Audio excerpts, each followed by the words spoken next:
Na década de 1930, a Espanha apareceu uma doença estranha que só era contagiosa em crianças. Essa doença fez com que as crianças não sintassem dor, nem glândulas sudoríparas, nem choro. As crianças não tinham consciência de como a doença era assustadora e de como poderia prejudicar outras pessoas. Ainda mais preocupante era que eles não sentiam a dor, então eles costumavam brincar com seus corpos. Realmente muito cruel. As autoridades consideram essas crianças como demônios.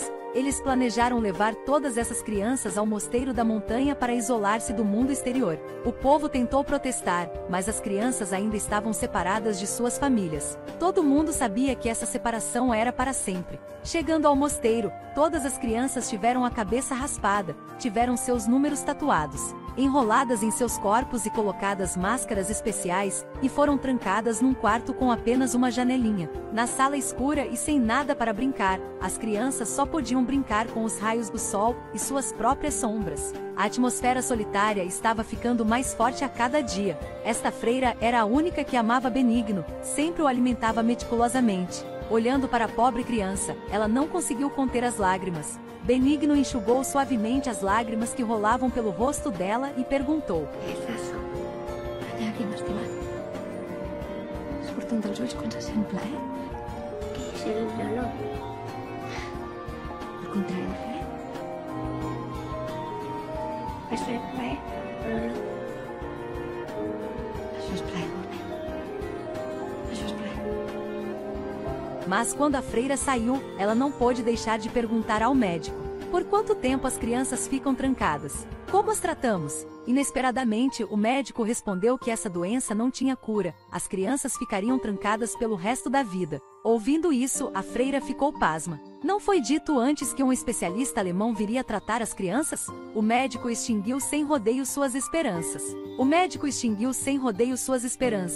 Como um especialista tão talentoso pôde vir a uma terra distante para curar os demônios? Benigno estava no quarto escuro, vagamente ouvido cantando na porta ao lado. O menino ficou curioso, então escondeu uma colher para cavar terra da parede. Logo ele cavou um buraco e viu uma menina. Em meio a um espaço apertado, as duas crianças conversaram e fizeram amizades pela primeira vez. Nesse momento, alguém entrou. Ele era o especialista de que a freira sempre falava, Osman. A freira colocou colírio no menino, porque as crianças não sabiam derramar lágrimas, então precisavam de colírio especializado. Osman ficou surpreso. Ele estava muito interessado nessa doença, então decidiu ficar aqui para ajudar as crianças. Os resultados dos testes iniciais mostraram que a atividade dos nervos sensoriais das crianças era zero, o que também significa que a doença era totalmente incurável. Osman não desistiu, ele planejava usar a educação especial para salvar as crianças. A primeira etapa começou com a percepção da dor.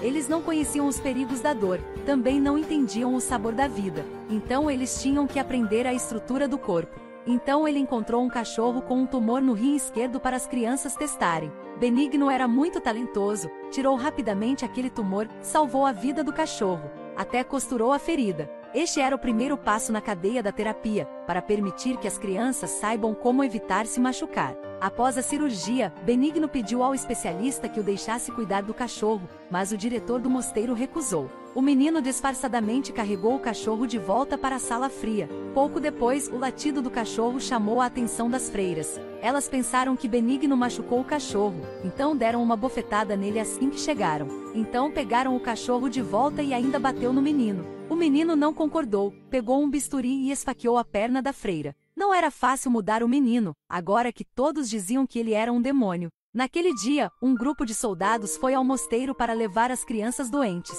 Felizmente, Osman assumiu seu status nobre para salvar as crianças e as freiras. Mas naquela era de guerra, os suprimentos médicos no mosteiro estavam cada vez mais esgotados. O especialista não podia continuar a pesquisar e não havia como trazer as crianças de volta para suas famílias. Então ele decidiu injetar sedativos para tirar a vida de as crianças.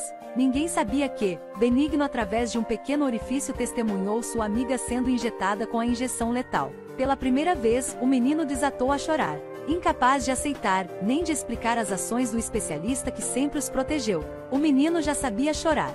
Quando estava para ser injetado, Benigno não hesitou em matar Osman. O menino triste estendeu as mãozinhas e quis que a freira o abraçasse. mas ela ficou com um medo estúpido por um tempo e então saiu correndo e trancou a porta. A porta se fechou, ninguém mais poderia salvar Benigno. Até 3 anos depois, um oficial do exército veio ao mosteiro. Na sala escura, eles de repente viram um esqueleto pendurado na janela. O menino ficava sentado num canto escuro todos os anos. Por não ter estado em contato com humanos por muito tempo, ele tinha se esquecido completamente de como falar. O oficial deu-lhe um nome, Bercano. Com o passar do tempo, Bercano cresceu coberto de cicatrizes, e parecia um demônio assustador. O oficial aproveitou essa especialidade, transformando-o em uma máquina de interrogatórios sem emoção, permitindo-lhe usar os métodos mais implacáveis contra criminosos teimosos.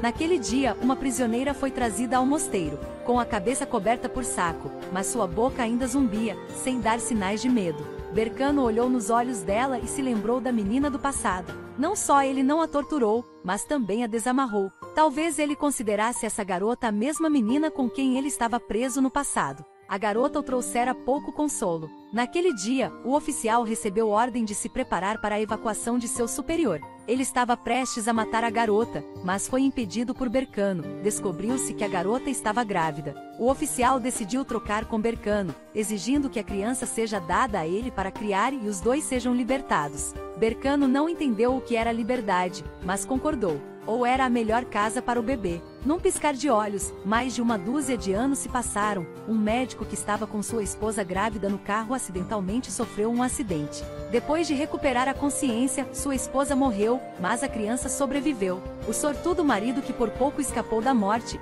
mas descobriu que tinha leucemia. A única cura era um transplante de medula óssea de seus pais. Ele foi encontrar seus pais e foi informado de um segredo chocante, que ele não era seu filho biológico.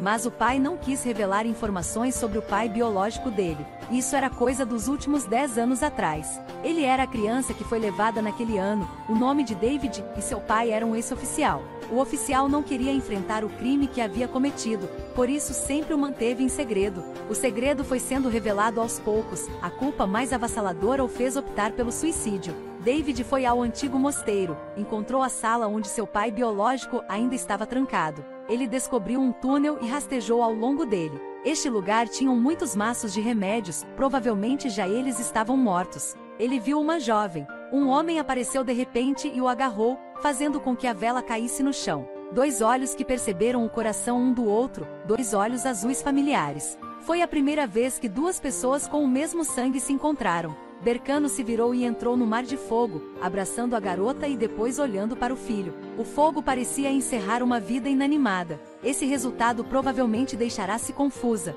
mas visto do outro lado, está a verdadeira liberdade para Benigno. A morte é a melhor maneira para ele acabar com esta vida dolorosa.